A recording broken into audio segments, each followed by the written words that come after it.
Hi guys, good morning. అందరూ ఎలా ఉన్నారు? ఇప్పుడైతే ఒక సరికొత్త నోటిఫికేషన్ తోటి వచ్చాను. ఇదేంటంటే సెంట్రల్ గవర్నమెంట్ జాబ్. ఎక్కడి నుంచి వచ్చిందంటే నేషనల్ ఇన్ఫర్మేషన్ సెంటర్ అనేది. ఇది ఏ మినిస్ట్రీ కింద ఉంటుందంటే ministry of electronics and information technology, government of India. తర్వాత దీంట్లో ఎన్ని పోస్టులు ఉన్నాయి అంటే ఆల్మోస్ట్ 376 పోస్టులు ఉన్నాయి. ఇది హిందీ అండ్ ఇంగ్లీష్ కంబైన్డ్గా ఉంది. సో నేను మీకు క్లారిటీగా ఎక్స్ప్లెయిన్ చేస్తాను. ఇదేంటంటే group B jobs, non gazetted పోస్టులు. పే లెవెల్ వచ్చేసరికి 35,000 నుంచి స్టార్ట్ అయ్యి 1,12,000 వరకు వెళ్తున్నాయి. అంటే వితౌట్ ఇంక్లూడింగ్ డిఎన్ఎస్ అలవెన్స్ అవన్నీ. ఇవి just basic pays. Central government కాబట్టి మీకు పెన్షన్ బెనిఫిట్స్, ఇన్సూరెన్సెస్ అన్నీ ఉంటాయి. తర్వాత అన్రిజర్వ్డ్ వాళ్ళకి 154 జాబ్స్ ఉన్నాయి. తర్వాత షెడ్యూల్ క్యాస్ట్కి, షెడ్యూల్ ట్రైబ్కి, ఓబీసీస్కి, దాని తర్వాత ఈడబ్ల్యూఎస్ వాళ్ళకి, దాని తర్వాత పీడబ్ల్యూడి వాళ్ళకి, ఇంకా 3 బ్యాక్లాగ్ వ్యాకెన్సీస్ మొత్తం కలుపుకొనే వీళ్ళు చెప్తున్నారు. సో దీంట్లో మనకి ఎడ్యుకేషనల్ క్వాలిఫికేషన్స్ ఏమి ఉండాలి? ఫస్ట్ పాస్ అయి ఉండాలి. దేంట్లో MSc, MS, MCA, BE or BTech. So BTech వాళ్ళకి ఉపయోగపడుతుంది. ఏ ఫీల్డ్లలో? Electronics and communication, electronics and telecommunication, computer science, computer networking and security, దాని తర్వాత సాఫ్ట్వేర్, ఐటీ, ఇన్ఫర్మాటిక్స్. సో వీటన్నిటిలో అంటే ఆల్మోస్ట్ ప్రతి బీటెక్ వాళ్ళు ఎక్సెప్ట్ మెకానికల్, సివిల్ వాళ్ళు తప్పితే ఆల్మోస్ట్ అందరూ అప్లై చేసుకోవచ్చు. ఇంకొకటి ఏంటంటే దీనికి మీరు సపరేట్ ఎగ్జామ్ రాయాల్సిన అవసరం లేదు.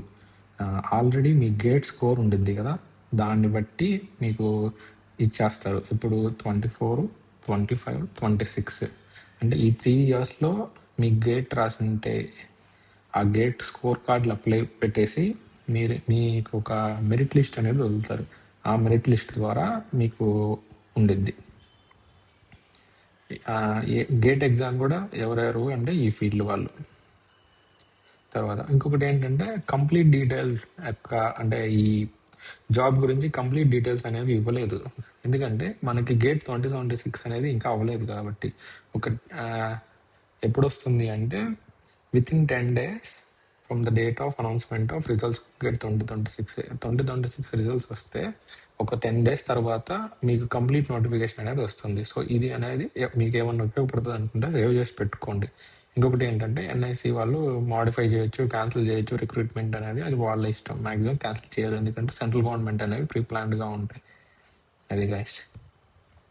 సో మీరు గేట్ ఎగ్జామ్ కింద రాసి ఉన్నారు అనుకుంటే కంప్లీట్గా అప్లై చేసేయండి. ఎందుకంటే సెంట్రల్ గవర్నమెంట్ జాబ్స్ మీరు ఎప్పుడు కూడా మిస్ చేసుకోవద్దు. మీకు లైక్ ఏంటంటే బయట చాలా ఎక్కువ పేస్ వస్తాయి కదా, ఈ ₹1,00,000 మనకి ఏముంది అని చెప్పి అనుకోవద్దు. వన్స్ మీరు దీంట్లోకి వెళ్ళారు అంటే ఆల్మోస్ట్ కంప్లీట్లీ మీకు 60 years వరకు మీరు ఇంకొక దాని గురించి ఆలోచించాల్సిన అవసరం లేదు. ఎందుకంటే కమిషన్స్ పెరిగినప్పుడు మీకు కమిషన్ పే పెరుగుతుంది. సో అట్లా ప్రమోషన్స్ ఉంటాయి, టైమ్లీ బేస్డ్ ఉంటాయి. ప్రతిదీ మీకు గవర్నమెంటే ప్రొవైడ్ చేస్తుంది. ఇల్లు, ఉండేకి, తిండి అన్నీ కూడా గవర్నమెంట్ వస్తుంది. హెల్త్కి, ఇన్సూరెన్స్లకి, పెన్షన్స్కి, ఫ్యామిలీ బెనిఫిట్స్. సో చాలా అంటే చాలా బెనిఫిట్స్ ఉంటాయి సెంట్రల్ గవర్నమెంట్లో. సో వదులుకోవద్దండి. So that's it guys. ఇంకా ఇలా డౌట్ ఏమన్నా ఉంటే మీరు కామెంట్ చేయండి, నేను రిప్లై ఇస్తాను తప్పకుండా. Please subscribe to my channel. Thank you for watching the video.